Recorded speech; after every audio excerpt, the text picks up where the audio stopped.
कल हम लोग पॉलिटी स्टार्ट किए थे, कुछ बेसिक अंडरस्टैंडिंग दिए थे, भाग 1 और भाग 2 भाग 3 के बारे में थोड़ा थोड़ा बताए थे।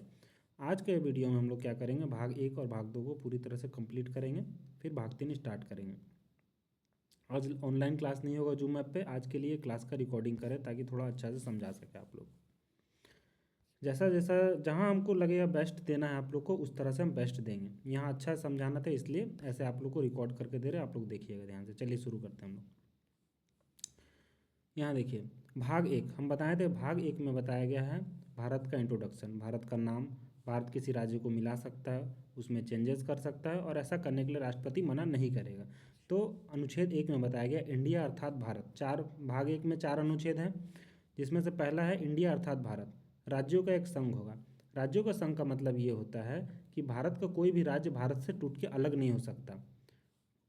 और टूट के अलग नहीं हो सकता, इसका मतलब क्या है? इसका मतलब ये है कि ऐसा नहीं हो सकता कि कल चल के झारखंड बोलेगा हम अलग हो जाते हैं, मेरा अलग संविधान, मेरा अलग झंडा, मेरा अलग नियम कानून, ऐसा नहीं हो सकता। हर राज्य के लिए एक ही संविधान होगा, पूरे भारत के लिए एक संविधान होगा।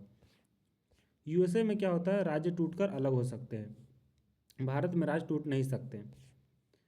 अनुच्छेद 2 नए राज्यों का प्रवेश बता चुके हैं, किसी भी बाहरी जमीन को सरकार अपने भारत में मिला सकती है। अनुच्छेद 3 के तहत उसमें चेंजेस कर सकती है, पहले ले आएंगे, अब उसमें फिर चेंजेस कर लेंगे, ऐसा आप लोग याद रख सकते हैं। पहले अपना बना लो, फिर उसमें चेंजेस कर लो, कोई नहीं रोक सकता।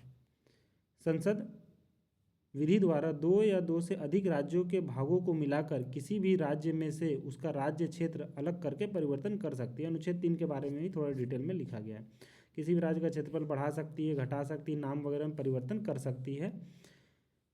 यह संसद राष्ट्रपति की सिफारिश पर ही कर सकती है, कोई राज्य नहीं कर सकता। यानी कि यहाँ क्या लिखा हुआ है, इसमें लिखा हुआ है कि यह काम केवल संसद ही कर सकते ही है, वो भी राष्ट्रपति की सिफारिश पर। सिफारिश का मतलब ये होता है कि अगर संसद क्या है, प्राइम मिनिस्टर, संसद अगर किसी राज्य का नाम में कोई परिवर्तन करने जा रही है तो राष्ट्रपति को जस्ट इन्फॉर्म कर देना।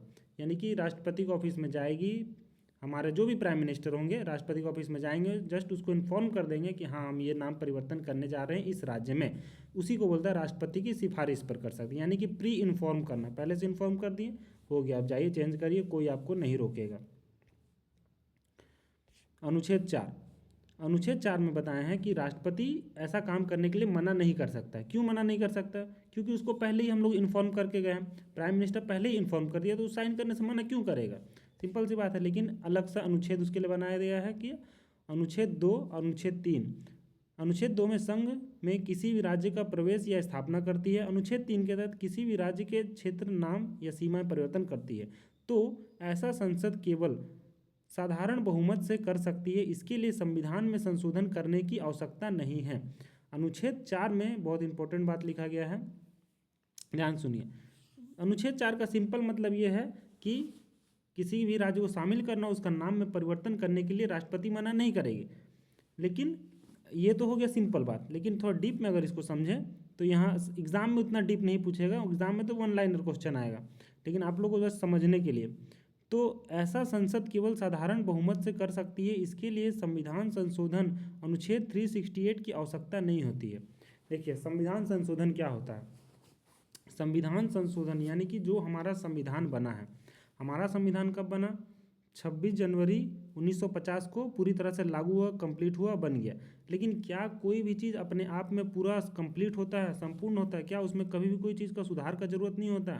ऐसा नहीं है। कोई भी चीज़ हो, कोई भी नया कोई भी चीज़ हो, घर हो, द्वार हो, गाड़ी हो, कोई भी ऐसा चीज़ अगर इस किसी का एक बार बनाया जाता है तो समय समय पर उसमें सुधार का भी ज़रूरत पड़ता है। घर भी बनता है तो समय समय पर उसको रेनोवेशन, चुनाई वगैरह ये सब का ज़रूरत पड़ता है। तो ये एक संविधान है जो उस समय की परिस्थितियों के हिसाब से तो बन गया, बट आने वाले समय में उसमें टाइम टू चेंजेस का ज़रूरत पड़ता है। तो और उस समय जो संविधान बना रहे थे उनको ये बात पता था कि आने वाले टाइम में संविधान में समय समय पर चेंजेस करने का ज़रूरत पड़ेगा। जैसे जब 1950 का बात है, उस समय साइबर क्राइम से रिलेटेड मान के चलिए कोई ऐसा बात नहीं था, ना इंटरनेट था, ना फ़ोन था। साइबर क्राइम कोई सुना नहीं था, कोई जानता नहीं था साइबर क्राइम क्या हो भी सकता है। लेकिन संविधान जो बना रहे थे उनको ये पता था कि आने वाले टाइम में एक ना एक समय ऐसा आएगा जब कुछ नया चीज़ मार्केट में आएगा, उससे रिलेटेड कानून तो नहीं है उस समय, तो उसके उस समय संशोधन करके नया कानून बनाना पड़ेगा। इसलिए एक अनुच्छेद है संविधान में, अनुच्छेद 368, अनुच्छेद 368। इसके अंतर्गत क्या होता है कि संविधान में अगर कोई बहुत बड़ा चेंजेस करना, कोई नया कानून जोड़ना है, किसी पुराने कानून को हटाना है, तो इसका ज़रूरत पड़ता है। यानी कि अगर कोई विशेष चेंज करना है कि उससे बहुत बड़ा इम्पैक्ट होने वाला है देश में, यानी अगर कोई ऐसा चेंजेस, कोई ऐसा नया कानून बन रहा है जिससे बहुत बड़ा इम्पैक्ट होने वाला है देश में, तो उसके लिए इस अनुच्छेद के हिसाब से हमको करना पड़ेगा।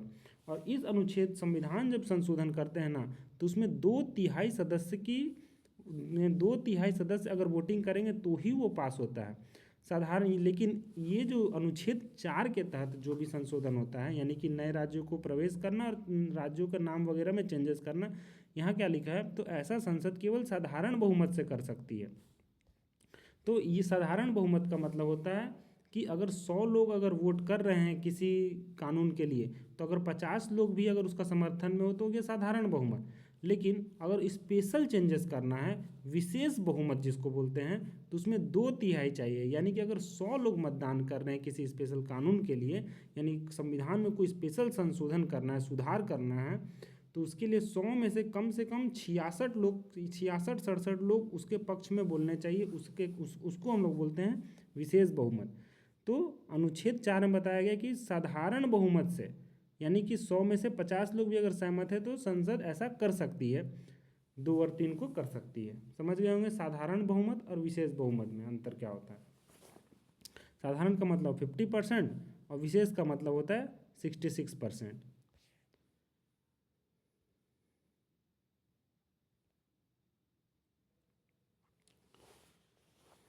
संसद की शक्ति राज्य की सीमा समाप्त करने व भारतीय क्षेत्र को किसी अन्य देश को देने की नहीं है। भारत क्या कर सकता है, संसद का शक्ति समझिए। एक बात इंपॉर्टेंट नोट करना है कि संसद की शक्ति राज्य की सीमा समाप्त करने व भारतीय क्षेत्र को किसी अन्य देश को देने की नहीं है। यानी कि संसद क्या किसी बाहरी जमीन को तो भारत में शामिल कर सकता है, लेकिन भारत की जमीन को किसी और देश को नहीं दे सकता। बेरूबारी यूनियन केस 1959, भारतीय संघ को किसी अन्य देश को क्षेत्र देने के लिए अनुच्छेद 368 के तहत विशेष बहुमत से संशोधन करना होगा। यानी कि अगर भारत में किसी बाहरी जमीन को शामिल करना है तो साधारण बहुमत से कर सकती है। ये देखिए, कुछ भी चेंजेस अगर करना है तो लोकसभा, राज्यसभा से पास होगा, फिर राष्ट्रपति साइन करेगा, तो ये प्रोसेस चलेगा। लेकिन डिपेंड ये करता है कि वो चीज़ साधारण होने वाला है या वो चीज़ विशेष होने वाला है। तो भारत में किसी बाहरी जमीन को शामिल करना वो साधारण बात है, 100 में से 50 लोग भी बोलेंगे तो वो चीज़ हो जाएगा। लेकिन अगर भारत सरकार भारत का कोई ज़मीन को किसी दूसरे देश को देना चाहती है, उसके लिए विशेष बहुमत का ज़रूरत पड़े। यानी कि उसके लिए अनुच्छेद 368 के तहत जो नियम कानून लिखा होगा उसको फॉलो करना होगा।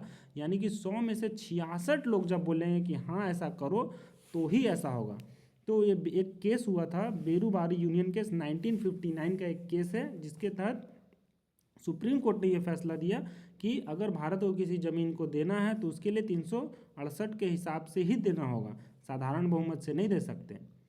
100वां संविधान संशोधन 2014 में भारत बांग्लादेश भूमि हस्तांतरण। देखिए, हम बोले क्या, समय समय पर संविधान में संशोधन होता है। हमारा संविधान तैयार हो गया बनकर 26 नवंबर 1949 को, और आज है 2025। यानी कि इतने सालों में हमारे संविधान में 106 बार संशोधन हो चुका है। यानी 106 बार कुछ न कुछ हटाया या जोड़ा गया है। तो समय समय पर हर चीज़ में सुधार की आवश्यकता पड़ती है। जब कुछ नया आता है देश में, या कुछ नया इन्वेंशन होता है, नया कानून, नया ज़रूरत, उस हिसाब से बनाना पड़ता है कानून। तो जब 100वां संविधान संशोधन, यानी कि जब 100वां बार 100 टाइम्स जब संविधान संशोधन हुआ, कब हुआ था, पहली बात 2014 में। यानी कि 100वां बार संविधान संशोधन 2014 में हुआ। और किस बात को लेकर संशोधन हुआ, भारत को बांग्लादेश को पश्चिम बंगाल से कुछ भूमि को स्थानांतरण करना था, उसके लिए संविधान में संशोधन किया गया कि भारत बांग्लादेश को कुछ अपना ज़मीन देना चाहता है। उस चीज़ को लेकर संविधान में संशोधन करना पड़ा, और उस कानून को जो संशोधन किया गया उसको विशेष बहुमत से पारित करना पड़ा होगा, क्योंकि भारत अपना ज़मीन दे रहा है, ले नहीं रहा। अब आते हैं आगे। ये सब समझ, ये सब एक्स्ट्रा जानकारी, वो 1 2 3 4 अनुच्छेद तो हम लोग समझ लिए। अब ये सब क्या है, ये सब अलग जानकारी है, इससे भी एग्जाम में क्वेश्चन बनता है। जब देश आज़ाद हुआ, कब आज़ाद हुआ? 15 अगस्त 1947 को देश आज़ाद हुआ। तो देश आज़ाद हुआ तो इसका मतलब ये तो नहीं है ना कि देश आज़ाद हो गया और पूरा भारत में भारत का नियम कानून फॉलो होने लगा, ऐसा नहीं है। जब देश आज़ाद हुआ तो देश में क्या है, 552 से भी ज़्यादा देसी रियासत था, यानी कि पूरा भारत में अलग अलग जगह पे छोटा छोटा राजा लोग हुआ करता था, उसको देसी रियासत बोलते हैं। कुछ कुछ साउथ में, कुछ नॉर्थ में, कुछ ईस्ट वेस्ट, हर जगह छोटा छोटा राजा था, अपना अपना उसका एरिया हुआ करता था। तो भारत तो आज़ाद हो चुका 15 अगस्त 1947 में, लेकिन अंग्रेज़ों ने ये बात रख दी कि भारत में जो 552 देसी रियासतें हैं, यानी 552 जो राजा है उसका अपना एरिया है, ये या तो भारत में रहें या तो ये पाकिस्तान का समर्थन करें। यानी ये भारत में रहना चाहे तो भारत में रहे, पाकिस्तान में रहना चाहे तो पाकिस्तान में रहे। तो पाकिस्तान में रहने का मतलब ये नहीं कि अपना यहाँ का एरिया, अपना क्षेत्र को उठा के पाकिस्तान में ज़मीन को लेके चल जाएंगे, नहीं, रहेंगे तो जहाँ है वहीं, बट पाकिस्तान का नियम कानून को फॉलो करेंगे। तो ये अंग्रेज़ों ने शर्त रख दिया। तो अब क्या है, अब ऐसा अगर होता कि भारत में कोई राजा है, भारत उसका कोई बहुत बड़ा एरिया है, वो बोलेगा नहीं हमको भारत में नहीं रहना, हमको पाकिस्तान का होके रहना, तो पाकिस्तान को रहेगा भारत का बीच में और पाकिस्तान का नियम कानून फॉलो करेगा, तो ये गलत हो गया। तो ये गलत हो जाता है भारत के साथ, तो ऐसा नहीं होना था। तो इसके लिए सबसे इम्पोर्टेंट नाम जो हम लोग सुनते हैं, आप लोग सुनेंगे अभी, वो है सरदार वल्लभ भाई पटेल। सरदार वल्लभ भाई पटेल, उनको इस बात का श्रेय दिया जाता है कि उन्होंने इन 552 देसी रियासतों को भारत में शामिल किया, यानी कि उन्हें मनवाया कि नहीं आप भारत के कानून को फॉलो करेंगे, भारत के संविधान को आप लोग मानेंगे, आप लोग भारतीय बनकर रहेंगे। तो 552 देसी रियासतों में से 549 ने तो सीधी सीधी मान ली बात कि ठीक है, हम भारत के ही है, भारतीय है और हम पर भारत का ही कानून लागू होगा, तो हम भारतीय बनकर रहेंगे। लेकिन 3 देसी रियासत, हैदराबाद, जूनागढ़ आपका गुजरात के पास है, और कश्मीर, ये 3 देसी रियासत है उस समय का, जो बोलने लगा कि नहीं हमको भारतीय नहीं बनना है, हमको पाकिस्तान के समर्थन में रहना है। हैदराबाद और जूनागढ़, ये दोनों तो प्योर बोला कि नहीं हमको पाकिस्तान के समर्थन में रहना, हम पाकिस्तान का नियम कानून फॉलो करेंगे। तो ये तो आने वाला भविष्य के लिए काफ़ी खतरा है। तो इनको सरदार वल्लभ भाई पटेल ने पुलिस कार्रवाई के द्वारा, जिसको ऑपरेशन पोलो नाम दिया गया 1948 में, यानी कि पुलिस से भर दिया हैदराबाद 1948, उस ऑपरेशन को नाम दिया, जैसे अभी होता है ना ऑपरेशन सिंदूर, उसी तरह उस समय जो ऑपरेशन चलाया गया उसको बोलते हैं ऑपरेशन पोलो।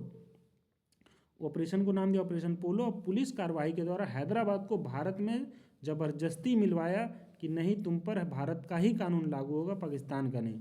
जूनागढ़ में वोटिंग कराया गया, जनमत रंगा, तो वहाँ के राजा बोल रहे थे कि नहीं हम पाकिस्तान का नियम कानून फॉलो करेंगे, बट जब वोटिंग कराया गया तो वहाँ का जनता बोलती है कि नहीं हमको भारतीय बनकर रहना, भारत में ही रहना, भारत हमें ज़्यादा पसंद है।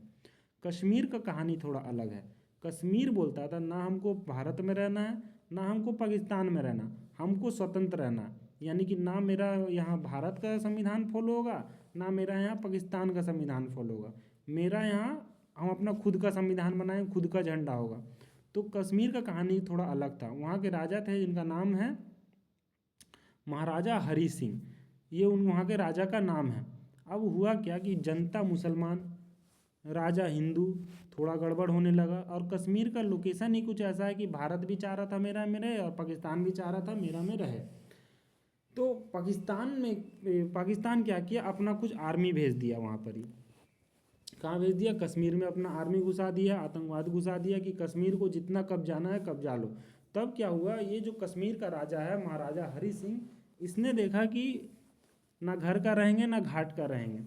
तब इसने क्या किया, देखा कि मेरे ऊपर खतरा मंडरा रहा है, ऊपर से पाकिस्तानी सब चढ़ाई कर दिया है, तो इसने भारत के उस समय पंडित जवाहरलाल नेहरू से मदद मांगी कि मुझे भारत में ही मिला लीजिए। और मतलब ऐसा सिचुएशन क्रिएट हो गया कि उसको मजबूरन साइन करना पड़ा विलय पत्र, यानी विलय पत्र का मतलब सिग्नेचर करना पड़ा कागज़ में कि ठीक है अब से हम भारत का ही हिस्सा बन के रहेंगे। लेकिन तब तक थोड़ा लेट हो चुका था, ऊपर का कुछ कश्मीर का जो ऊपर का कुछ हिस्सा पाकिस्तानियों ने कब्जा लिया था। लेकिन ठीक है, जो है जितना है अभी है। तो ये है 3 राज्यों का कहानी उस समय का। तो कहानी इतना लंबा है, बट जस्ट आपको सिंपल याद रखना है कितना देशी रियासत था, 552, 549 शामिल हो गया, 3 गड़बड़ कर रहा था, तीनों को अलग अलग ऑपरेशन के द्वारा अलग अलग हथकंडों से भारत में मिला लिया गया। तो क्या देश जब आज़ाद हुआ, आज भारत में कितने राज्य हैं? 28 राज्य हैं, और केंद्र शासित प्रदेश कितने हैं? यूनियन टेरिटरी 8 है। 28 राज्य है, केंद्र शासित प्रदेश 8 है। तो क्या शुरू से ही ऐसा था भारत में 28 राज्य शुरू से थे, केंद्र शासित प्रदेश 8 शुरू से थे? नहीं, ऐसा नहीं है। जब 1950 यहाँ देखिए 1950 में संविधान में भारतीय संघ के राज्यों का 4 गुना वर्गीकरण था, भाग 1, भाग बी, भाग सी, भाग डी। यानी कि बात यह है, जब देश आज़ाद हुआ 15 अगस्त 1947 को, उस समय भारत का जितना एरिया है ना, जो भारत का मैप आप लोग देखते हैं, वो ऐसा नहीं था जैसा आज है।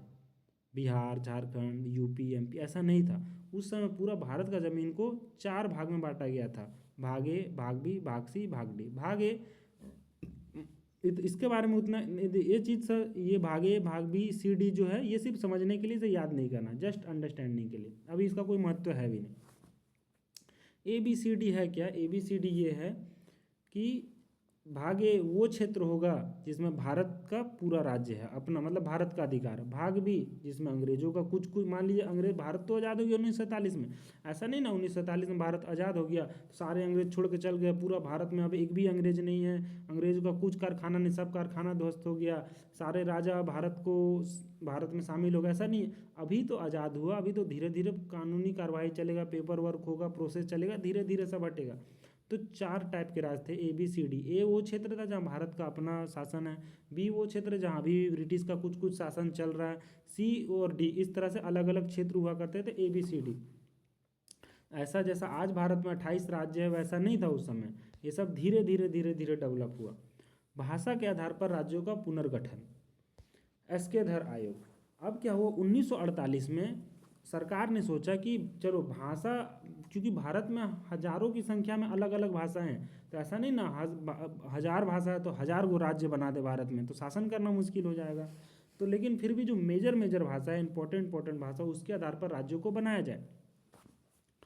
तो उस भारत सरकार ने उस समय 1948 में एक आयोग का गठन किया, एसके धर आयोग, भाषा के आधार पर राज्यों को बनाने के लिए। लेकिन इस आयोग ने मना कर दिया, नहीं, भारत में भाषा के आधार पर राज्यों का गठन नहीं होना चाहिए।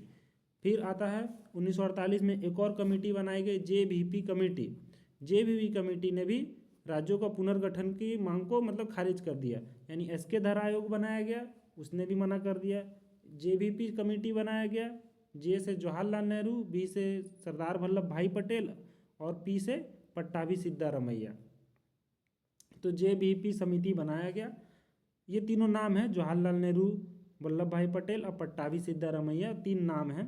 3 लोगों ने मिलकर ये समिति बनाई। इन्होंने भी मना कर दिया कि नहीं, भारत में भाषा के आधार पर राज्य नहीं बनना चाहिए। अब एक घटना हो गया 1953 में, 1953 में क्या हुआ, पोट्टू श्री रामलू, एक व्यक्ति है जिसका नाम है पोट्टू श्री रामलू, 56 दिन का आमरण अनशन पर बैठ गया, यानी 56 दिन का उपवास कर दिया। किस बात के लिए? कि उसको आंध्र प्रदेश को एक अलग राज्य बनाना है, तेलुगु भाषा के आधार पर आंध्र प्रदेश को। तमिलनाडु मतलब कि नीचे क्या था, पूरा एरिया तो साउथ ही था। वो बोला नहीं, हमको तेलुगु भाषा के आधार पर हमको एक राज्य चाहिए। इसके लिए, क्योंकि उस समय तेलुगु भाषी वाले क्षेत्र लोगों पर बहुत ज़्यादा अत्याचार होता था, इसलिए इसने आमरण अनशन कर दिया और 56 दिन तक उपवास किया। और उपवास के बाद इसका देहांत हो गया, ये मर गया। तो उस समय सरकार पर इतना दबाव पड़ा, उस समय 1953 का बात है, कि सरकार को मजबूरन आंध्र प्रदेश को तेलुगु भाषा के आधार पर, जितना एरिया में तेलुगु भाषा बोला जाता है, उसको सरकार को एक राज्य बनाना पड़ा और उसका नाम पड़ा उस समय आंध्र प्रदेश। तो समझ गए, भाषा के आधार पर बनने वाला पहला राज्य आंध्र प्रदेश, जो कि तेलुगु भाषा के आधार पर बना। 1953 में सरकार को मजबूरन बनाना पड़ा। फिर सरकार समझ गई कि अब क्या है, जब एक व्यक्ति कारण ऐसा हो सकता है तो और अभी देश में बवाल होने लगेगा। इसलिए सरकार ने समझा कि एक बढ़िया सा आयोग बनाते हैं जो अच्छा से जांच करे कि भारत में भाषा के आधार पर बनना चाहिए कि नहीं। तो एक आयोग का फिर से गठन हो गया, उस राज्य पुनर्गठन आयोग। इसके अध्यक्ष थे फजल अली। और इसको फजल अली आयोग भी बोल सकते हैं, राज्य पुनर्गठन आयोग 1953 में ही बनाई है। और इसके अन्य सदस्य थे के.एम. पणिक्कर, पंडित हृदयनाथ कुंजरू, यानी पणिक्कर और कुंजरू अन्य सदस्य थे। फजल अली आयोग, फजल अली इसके अध्यक्ष थे। किसके अध्यक्ष? राज्य पुनर्गठन आयोग या फिर फजल अली आयोग बोलिए। तो ये जो फजल अली आयोग था ना, इसने बोला कि नहीं, भाषा के आधार पर राज्यों का गठन करना चाहिए। तो अभी आप लोग ऊपर समझाए थे कि ABCD का सिस्टम चलता था भारत में। तो जब जैसे इसने बोला कि भाषा के आधार पर बनना चाहिए, तो इस सिस्टम को ख़त्म कर दिया गया। इस सिस्टम को ख़त्म कर दिया गया, ABCD नहीं रहेगा, अब भाषा के आधार पर राज्य बनेंगे। तो संविधान में 1956 में इसने रिपोर्ट पेश किया। इसका गठन कब हुआ था फजल अली आयोग का? 1953 में। रिपोर्ट कब पेश किया? 1956 में, 3 साल बाद। तो 7वां संविधान संशोधन, तो यानी कि 6 बार ऑलरेडी संविधान में कुछ कुछ चीज़ों को लेकर संशोधन हो चुका था। ये 7वां संशोधन है, ये 7वां बार हो रहा था संविधान में संशोधन कि ठीक है, भाषा के आधार पर राज्यों को बनाया जाएगा। तो अलग अलग टाइम पे अलग अलग फिर राज्य बनना शुरू हो गया। यहाँ देख सकते हैं आप लोग, अलग अलग टाइम पे अलग अलग राज्य का गठन हुआ। 1963 में नागालैंड, 1966 में हिमाचल प्रदेश, 1972 में त्रिपुरा, ये सारा चीज़ है। लेकिन 1956 में, ये तो थोड़ा आगे चलिए, लग रहा बीच में कुछ इंपॉर्टेंट मिसिंग है, हम बता रहे हैं आप लोग को। 7वां संविधान संशोधन 1956 में हुआ, किसके रिपोर्ट पर? फजल अली के रिपोर्ट पर। फजल अली ने रिपोर्ट पेश किया, 7वां संविधान संशोधन हुआ, जिसके तहत उसने कहा कि भाषा के आधार पर 14 राज्य बनना चाहिए और 6 केंद्र शासित प्रदेश बनना चाहिए। तो 1956 में 14 राज्य बना, 6 केंद्र शासित प्रदेश बना, और आज कितना है? 28 राज्य है। उस समय था 14 राज्य, 1956 में था 14 राज्य, और आज 2025 है, आज भारत में 28 राज्य, 14 एक्स्ट्रा। तो ये कब बना? ये 1956 से आज 2025 के बीच के दौरान बना, अलग अलग टाइम पे। 1963 में नागालैंड, 1966 में फिर हिमाचल प्रदेश, वैसे करते करते अलग अलग। देखिए 1987, 1987, 1987, ये जो है गोवा, अरुणाचल प्रदेश, मिजोरम, ये 3 राज्यों का गठन 1987 में हुआ। उससे पहले इन राज्यों का नामो निशान भी नहीं था मतलब ज़मीन तो था, बट 2 राज्य मिक्स होगा। लेकिन 1987 गोवा, अरुणाचल प्रदेश और मिजोरम को अलग किया गया, अलग पहचान मिला। तो उसी तरह से करते करते आज भारत में 28 राज्य हैं। ठीक है। सिक्किम का कहानी बताए थे, सिक्किम भारत में था ही नहीं, वो कोई वहाँ और दूसरा कुछ शासन चल रहा था। तो सिक्किम में शासन था, चौग्याल वंश का शासन था। 35वां संविधान संशोधन 1974 में, 35वां बार संविधान संशोधन करके सिक्किम को सहयोगी बनाया गया, जस्ट सहयोगी, पार्टनर। फिर 36वां संविधान संशोधन से 1975 में इसको पूर्ण राज्य का दर्जा मिला। यानी कि सिक्किम फाइनली भारत का अंग कब बना, भारत का हिस्सा कब बना, भारत का राज्य कब बना? 1975 में 36वां संविधान संशोधन से। 35वां से तो सिर्फ सहयोगी बना, पार्टनर बना। ये भारत का आज का भारत बनने का इतिहास, कैसे वो आज़ादी के समय का भारत और आज का भारत का निर्माण कैसे हुआ धीरे धीरे, वो चीज़ है। ये अभी आप लोग को बताएंगे कि क्या क्या इंपॉर्टेंट है, याद रखना। अभी आप लोग जस्ट सुनते चलिए PDF में, एक एक चीज़ बात आपको पता होना चाहिए। याद तो लिमिटेड ही करना है, इतना सारा एक एक चीज़ ऐसा नहीं कि आपको ये पूरा एक एक यहाँ जितना हर राज्य का ये सारा जो डेट है ये सब याद करना नहीं, ये सब नहीं करना आप लोग को। अभी बताएंगे क्या करना है क्या नहीं करना है, अभी आप लोग सिर्फ सुनिए। देखिए अनुच्छेद 371, अब अनुच्छेद 371 में कहाँ से आ गया? अनुच्छेद 4 से। अभी तो 1 2 3 4 ही हुआ, अनुच्छेद 371 में क्यों पहुँच गए? उसका यहाँ से रिलेशन है, जस्ट उतना कुछ खास यहाँ है नहीं। एग्जाम में इससे इंपॉर्टेंट क्वेश्चन आता है इसलिए, और इससे जुड़ा हुआ इसलिए पढ़ रहे हैं, ज़्यादा कुछ है नहीं। 371, जब देश आज़ाद हुआ और संविधान जब बन रहा था, तो आज ऐसा स्थिति वैसा उस समय नहीं था ना। उस समय अलग ही स्थिति था, कहीं कुछ विरोध हो जा रहा, कहीं कुछ हो जा रहा, भाषा को लेकर, जात को लेकर, किसी के साथ कुछ भी किया जा रहा। तो उस समय सरकार को स्पेशल दर्जा देना पड़ता था हर राज्य को। तो 371 में क्या है? कुछ राज्यों को विशेष प्रावधान। तो अनुच्छेद 371 में राज्यों को विशेष प्रावधान दिया गया। तो अनुच्छेद 371 में क्या है? महाराष्ट्र और गुजरात को विशेष प्रावधान। अनुच्छेद 371 का ए में ABCD करके नागालैंड, असम, मणिपुर, यानी कि 371 में ABCD में हर नागालैंड, असम, मणिपुर, आंध्र प्रदेश, यूनिवर्सिटी, सिक्किम, मिजोरम, यानी कि इन सारे राज्यों के लिए स्पेशल प्रोविज़न था।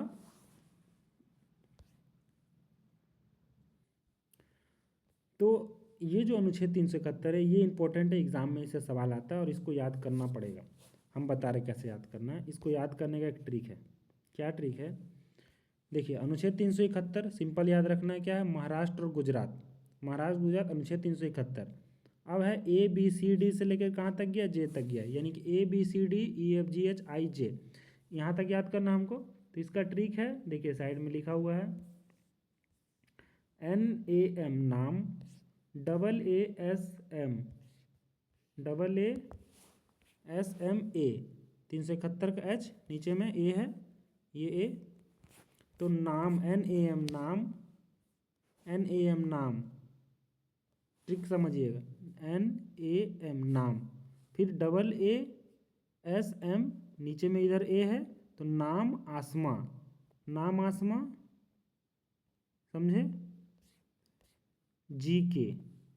GK नाम आसमा GK, ये ट्रिक है। आप लोग को 2-3 बार बोलना है, 12 बोलना जब तक याद ना हो जाए, नाम आसमा GK, ठीक है। आपको ये ABCDEFGHIJ ये याद नहीं करना है, सिंपल बोलना है नाम आसमा GK, नाम आसमा GK। और आपको ये भी याद नहीं रखना है कि नागालैंड, ए में N मतलब N से देखिए क्या है, नाम आसमा GK, ये राज्य का जो नाम का पहला लेटर है उससे मिलता है। N से नागालैंड, A से असम, M से मणिपुर, A से आंध्र प्रदेश विश्वविद्यालय, S से सिक्किम, M से मिजोरम, A से अरुणाचल प्रदेश, G से गोवा, K से कर्नाटक। तो नाम आसमा GK, नाम आसमा GK। N से आप लोग आंख बंद करके मन में ही बोल सकते हैं, नाम NAM, N से नागालैंड, A से असम, NAM, M से मणिपुर, नाम हो गया। फिर आसमा, आसमा AA यानी आंध्र प्रदेश और आंध्र प्रदेश यूनिवर्सिटी, AA आसमा, SMA, S से सिक्किम, M से मिजोरम, नाम आसमा, A से अरुणाचल प्रदेश। सिर्फ आंख बंद करके मन में 1-2 बार पढ़ लेंगे तो आंख बंद करके मन में बोल सकते हैं। तो एग्जाम में क्वेश्चन सिंपल आएगा कि अनुच्छेद 371 का D में, अनुच्छेद 371 का D में किस राज्य का चर्चा है? 4 ऑप्शन रहेगा आपके पास। 4 ऑप्शन में क्या रहेगा आपके पास? मणिपुर, सिक्किम, नागालैंड, आंध्र प्रदेश। तो आप अनुच्छेद 371 का D बोले ना, तो D बोले तो आप मन में ऐसा ट्रिक सोचेंगे, NAM नाम, ABCD चौथा नंबर पे आता है, तो ट्रिक याद करेंगे, नाम NAM नाम यानी 3, और D आसमा, A से स्टार्ट हो रहा, A में क्या है? आप हल्का सा ध्यान रखें, ऑप्शन देखिए, ऑप्शन में ही समझना है। A नाम, N मन में सोचेंगे, NAM 3 हुआ, फिर उसके बाद आसमा, आसमा यानी A, यानी चौथा में A आया, यानी A से जो राज्य का नाम होगा उस पर टिक करेंगे। तो ऑप्शन में आपका रहेगा नागालैंड, मणिपुर, सिक्किम, आंध्र प्रदेश। तो आप आंध्र प्रदेश टिक कर देंगे क्योंकि नाम आसमा, A से आंध्र प्रदेश, सिंपल। तो ऑप्शन इतना आसान रहेगा कि जस्ट आप नाम आसमा GK रखेंगे, तुरंत आपको ध्यान आ जाएगा। तो 371 इम्पोर्टेंट है, इसको याद करना है इस ट्रिक से, नाम आसमा GK, नाम आसमा GK, नाम आसमा GK पढ़ना है। और यहाँ नागालैंड, असम, M से मणिपुर, A से आंध्र प्रदेश स्कूल, S से सिक्किम, M से मिजोरम, A से अरुणाचल प्रदेश, G से गोवा, K से कर्नाटक। अब पूछेगा, अब यहाँ K एक ही गो है, अब यहाँ K एक ही गो, तो आपको रटना थोड़ी है कि यहाँ पर 371 का J में कर्नाटक, 371 का J में कर्नाटक, ये आपको रटना ही नहीं है। यहाँ नाम आसमा GK, K4 कर्नाटक, सिंपल। तो ये 371 का J में क्या है? 371 आपको पता है A से लेके J तक ही है, 371 का J लास्ट में क्या है? नाम आसमा GK, K से कर्नाटक, K4 K से जो ऑप्शन में K से नाम हो, K से कर्नाटक, सिंपल। आपको पता है कि वहाँ कर्नाटक पढ़े हैं, लेकिन K किस में आएगा? लास्ट वाला में ही आएगा। तो नाम आसमा GK और ये सब नाम पढ़ लीजिए, आप लोग को ध्यान लग जाएगा। अब आगे बढ़ते हैं।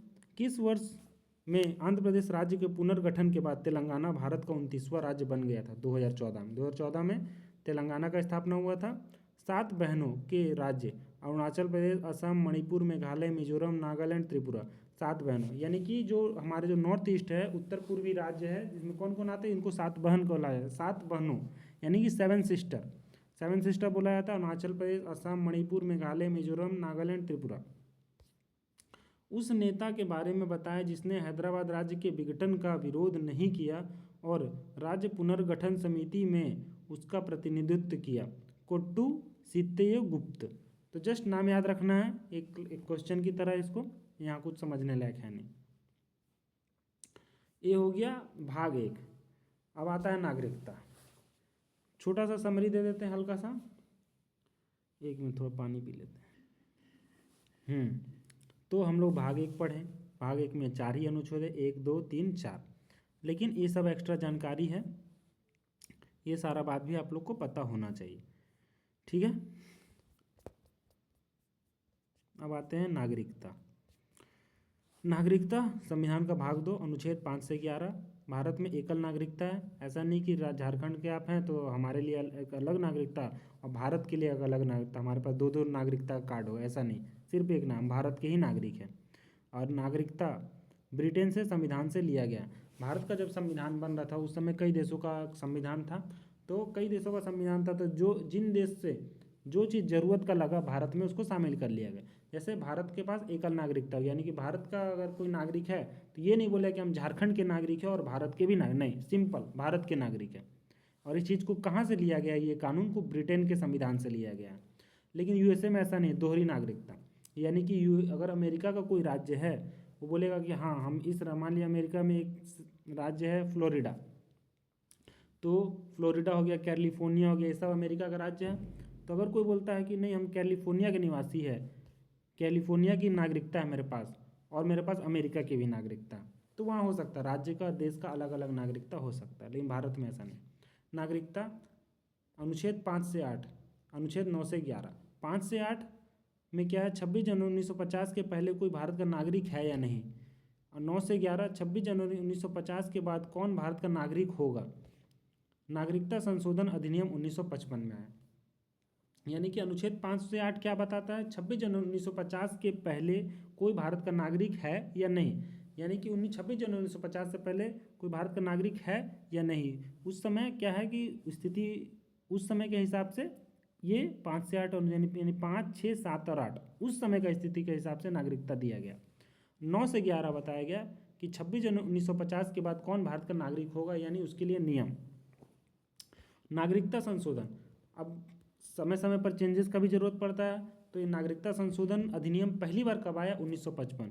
ये क्वेश्चन बहुत ज़्यादा इंपॉर्टेंट है, ठीक है, ये क्वेश्चन बहुत ज़्यादा इंपॉर्टेंट है ना। पहली बार नागरिकता संशोधन अधिनियम कब आया, 1955।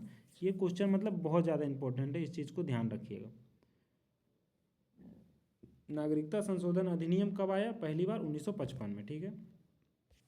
अनुच्छेद 5, संविधान के लागू होने के समय निवास के आधार पर नागरिकता, यानी जब संविधान लागू हुआ 26 जनवरी 1950 को, तो शर्त क्या था उस समय, वह व्यक्ति जो भारत में, कोई व्यक्ति अगर भारत में जन्म लिया तो भारत का नागरिक होगा, उसके माता पिता में से किसी एक का भी अगर जन्म भारत में तो भारत का नागरिक होगा।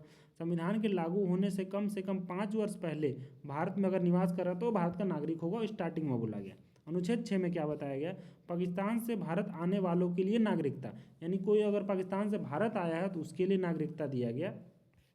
अनुच्छेद 7 में भारत से पाकिस्तान जाने वाले और पुनः पाकिस्तान से भारत वापस आने वालों के लिए नागरिकता, यानी कि कुछ लोगों को लगा कि पाकिस्तान हमारे लिए बेटर है तो वो पाकिस्तान चल गए, जब वहाँ के हालात देखें और उन्हें वापस भारत आने का मन किया तो वापस भारत आ गए, तो उनके लिए क्या प्रोविज़न होगा नागरिकता पाने के लिए। ऐसा तो नहीं वो आतंकवादी रीजन से भारत आए हों वापस, तो उसके लिए प्रोविज़न दिया है। तो अनुच्छेद 7, तो वो प्रोविज़न, वो शर्त हम लोग को नहीं जानना है, जस्ट हम लोग को इतना पता होना चाहिए अनुच्छेद 7 में क्या है, यानी कि पाकिस्तान जाने और फिर लौट के वापस आ जाने, यानी कि सुबह का भूला शाम को घर आ गया, उसके लिए यहाँ पर नियम है।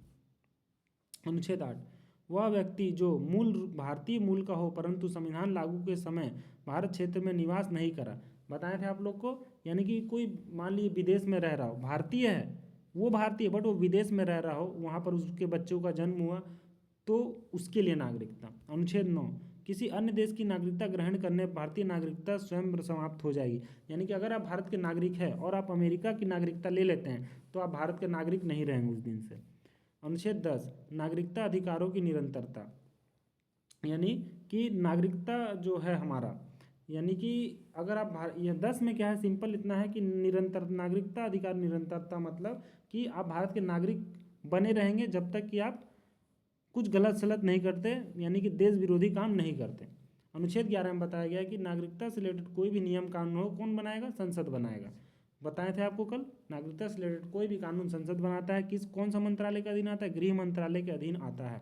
गृह मंत्री ही संसद में ले जाता है अगर कुछ नया कानून बनाना हो तो, कागज तैयार करके। नागरिकता संशोधन अधिनियम 1955, पहली बार नागरिकता कानून बना था कब?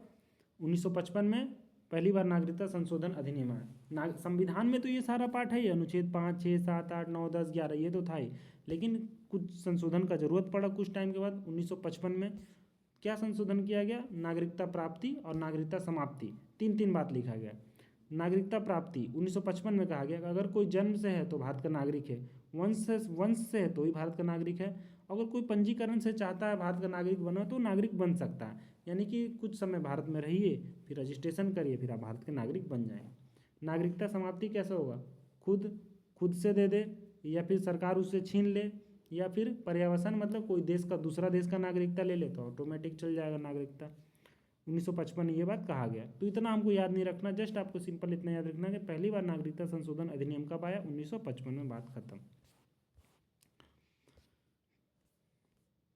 अच्छा, नागरिकता प्राप्ति के और भी यहाँ पर नीचे दिया गया है 2 बात।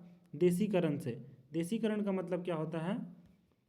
देशीकरण का मतलब होता है, देखिए, पंजीकरण और देशीकरण। पंजीकरण का मतलब क्या होता है? अगर कोई व्यक्ति भारतीय ओरिजिन का है, पंजीकरण का मतलब होता है कोई व्यक्ति भारतीय ओरिजिन, यानी उसके माता पिता तो इंडियन है बट उसका जन्म विदेश में हुआ, तो है तो ओरिजिन भारत का ही ना, तो उसको पंजीकरण से भारत का नागरिकता मिल जाएगा। एक होता है देशीकरण। ये देशीकरण क्या चीज़ है? यानी कि वो भारतीय नहीं है बट भारत का नागरिकता लेना चाहता है। यानी कि मान लीजिए कोई अमेरिकी है, कोई अमेरिका का व्यक्ति है, भारत का नागरिकता लेना, तो उसको देशीकरण बोलता है। भारत आएगा, कुछ समय तक भारत में रहेगा, फिर उसको भारत का नागरिक बना लिया जाएगा। ठीक है, इतना याद नहीं रखना हम लोग को, अपने को सिर्फ इतना याद रखना कि नागरिकता संशोधन अधिनियम 1955, बात खत्म। पंजीकरण से नागरिकता प्राप्त करने के लिए 7 वर्षों तक भारत में रहना पड़ेगा, और देशीकरण से नागरिकता प्राप्त करने के लिए 12 वर्षों तक भारत को रहना पड़ेगा। यानी कि किसी के माता पिता अगर भारतीय है और वो भारत की नागरिकता लेना चाहता है तो उसको सिर्फ 7 साल भारत में रहना पड़ेगा। कोई पाकिस्तान से कोई आदमी उठ के भारत में आ गया, उसको 12 साल तक रहना पड़ेगा, हालांकि उसको नागरिकता मिलेगा ही नहीं। नागरिकता संशोधन अधिनियम 2019, तो पहली बार संशोधन कब हुआ? 1955 में। दूसरी बार कब हुआ? नहीं पता, लेकिन लेटेस्ट कब हुआ? हाल फिलहाल में, ये पता है 2019 में। आप लोग सुने होंगे न्यूज़ वगैरह में काफ़ी ज़्यादा चर्चा था। CAA एक बिल आया था, नागरिकता संशोधन अधिनियम बिल, CAA NRC वगैरह इस तरह को लेकर काफ़ी ज़्यादा चर्चा हुआ। दिल्ली में काफ़ी ज़्यादा बवाल भी हुआ था इस चीज़ को लेकर। न्यूज़ वगैरह देखे होंगे तो आप लोग को ध्यान होगा, नहीं तो नहीं। तो इसमें क्या हुआ? इसमें कहा गया, जो 2019 में नागरिकता संशोधन कानून आया, इसमें कहा गया 3 देश का चर्चा किया गया, अफगानिस्तान, पाकिस्तान, बांग्लादेश। और कितने समुदाय? 6 समुदाय, हिंदू, सिख, पारसी, बौद्ध, ईसाई, जैन। इन देशों से आने वाले लोगों को 12 वर्ष के बजाय 6 वर्ष ही भारत में रहना पड़ेगा। यानी कि अफगानिस्तान, पाकिस्तान, बांग्लादेश से हिंदू, सिख, पारसी, बौद्ध, ईसाई, जैन आते हैं। गौर से देखिए, इसमें मुस्लिम का नाम नहीं है, तो मुस्लिम को छोड़ के हिंदू, सिख, पारसी, बौद्ध, ईसाई, जैन अगर ये आते हैं अफगानिस्तान, पाकिस्तान, बांग्लादेश से, तो उनको 12 साल नहीं, ऊपर में बताए थे, देखिए यहाँ पर ही 12 साल तक रहना पड़ेगा अगर कोई देश से आता है देशीकरण के लिए। तो वही चीज़ यहाँ पर 2019 में यही चीज़ कहा गया कि अगर कोई बाहर से आता है तो 12 साल के बजाय 6 साल ही भारत में रहेगा तो उसको नागरिकता मिल जाएगा। इसीलिए मुसलमानों ने काफ़ी ज़्यादा, मतलब इस चीज़ को लेकर उन्होंने इस चीज़ को लेकर, मतलब उन्होंने इसको गलत फहमी ले लिया कि कहीं उनकी भी नागरिकता ना छीन ली जाए। इस चीज़ को लेकर काफ़ी ज़्यादा बवाल हुआ, लेकिन फिर धीरे से फिर बाद में ये पास हो गया। अब जो भी हो, जैसा भी हो, ये पास हो गया। हालांकि भारत सरकार का ऐसा कोई मंशा नहीं था कि ऐसा कुछ किया जाए, बट अगर कोई गलत समझ लेता है तो उससे किसी को कोई लेना देना उतना है नहीं। लेकिन जो भी है, भारत सरकार जैसा चाहे वैसा कर सकती है, वैसा नियम बना सकती है, नियम कानून के दायरे में रहकर, संविधान को फॉलो करके। जो संविधान के हिसाब से सही है वो सही है, जो संविधान के हिसाब से गलत है वो गलत है। चलिए फटाफट बता देते हैं आप लोगों को कौन कौन सा अनुच्छेद याद करना है। रीडिंग आपको सब करना है, 1 बार 2 बार 3 बार आराम से रीडिंग करिए, लेकिन याद क्या करना है, अनुच्छेद 1 2 3 4 आप लोगों को याद कर लेना है, और उसके बाद अनुच्छेद 11 याद करना है। अनुच्छेद 5 6 7 8 9 10 ये सब में आपको याद नहीं करना है, जस्ट आपको रीड करना है। आपको पता होना चाहिए कि हाँ ऐसा ऐसा कुछ बात है, लेकिन 11 अनुच्छेद 11 इंपॉर्टेंट है, 1 2 3 4 और अनुच्छेद 11। और बाकी इसमें जितना कहानी वगैरह लिखा है सब पढ़ते रहिए, खाली ये सब बारे में कुछ कुछ आइडिया होना चाहिए कि हाँ। और अनुच्छेद 371 ये सारा जो बताए थे, अनुच्छेद 371 में नाम आसमा जी के, इसको याद करना है, यानी कि अनुच्छेद 1 2 3 4 11 और अनुच्छेद 371 याद करना है। और ये सब कहानी आप लोग को पढ़ना है, इंपॉर्टेंट जो था हम बता दिए। अब मिलते हैं आप लोग से अगला क्लास में। कोई डाउट होगा आप लोग बढ़िया से पढ़िए, कोई डाउट होगा तो अब नेक्स्ट क्लास जब भी होगा आप लोग अपना डाउट नोट करके रखिएगा और अपना डाउट पूछिएगा, कोई दिक्कत नहीं।